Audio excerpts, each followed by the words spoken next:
We are here at the launch of the Mercedes V-Class in Mumbai, and talking to me is the Managing Director and CEO of Mercedes-Benz India, Martin Schwenk. Mr. Schwenk, thanks for talking to us. V-Class, obviously this is a very new and very niche segment. What are your expectations in terms of who the customer is and what sort of volumes are you looking at?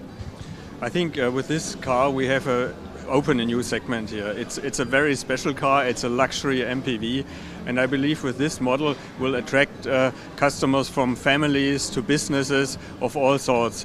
We'll have people, big families traveling in luxury, but we'll use the versatility as well for business meetings and other things. So I'm quite positive that we fill a segment that is not there at the moment in this, so we will establish that with the V-Class.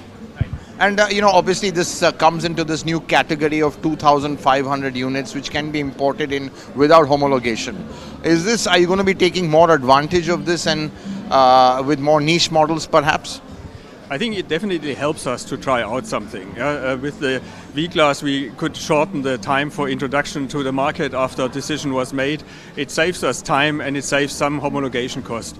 I mean, the cars are still homologated, just not here locally, and they follow the highest standards. So I'm very confident that this is a good model to help us to explore other opportunities as well. You talked about 2019 being a big year for AMG. So looking at what the opportunities are, is this 2,500 rule an opportunity, or could we look at something even more substantial, maybe even local assembly? I mean, the 2500 can be an entryway for local assembly eventually. We can try out something with limited efforts and see how the market responds.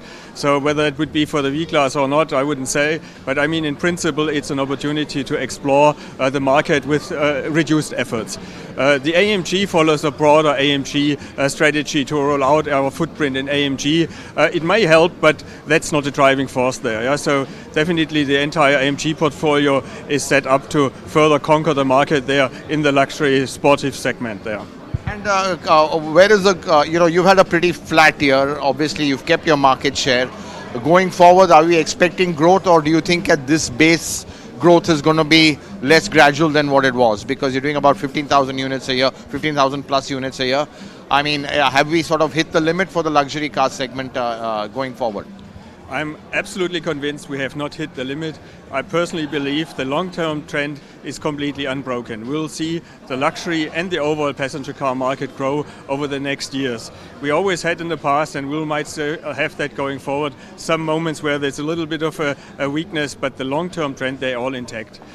Having said that, I believe the first half of this year might be similar like we ended last year. We had a good strong momentum in the fourth quarter, and we're reasonably confident for the first half year now. However, I think after the elections and when the new government is set in place, that will release some energies, and I believe from there onwards we should see a stronger second half for 2019. Overall, I would expect that we have a reasonable growth path in front of us, but I'm definitely bullish on the long-term trends. And what about investments in Mercedes-Benz India? I mean, I think right now you've got 20,000 unit capacity, which obviously is not filled up.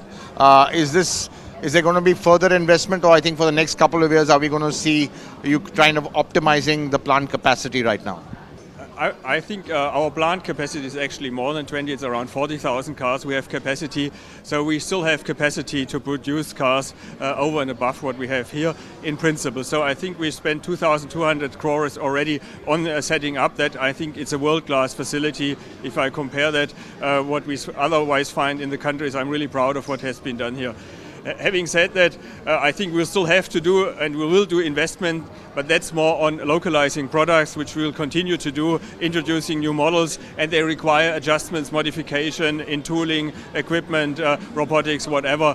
But that's not for capacity expansion. So with the current capacity, we are satisfied for the next couple of years. And you've been the first to adopt BS6, but now with BS6 becoming a standard, is there any opportunity in terms of products being more streamlined globally and they can come faster to market? I just want to get your sense after April 2020 when we move to BS6. How will that impact the luxury car market and you all in particular? Prices might go up, but then we are more aligned even to global specifications. Definitely. I think it always helps us to be aligned. It makes everything easier to fulfill global standards. That is definitely an advantage. But it also helped us in the past that we have such a big variety of portfolio with Mercedes available. We have many different cars here in the country, and we will in future continue tapping into the portfolio that is out there and available to us, so that we can in relatively short notice introduce, based on market demands, additional vehicles. Right. And last question.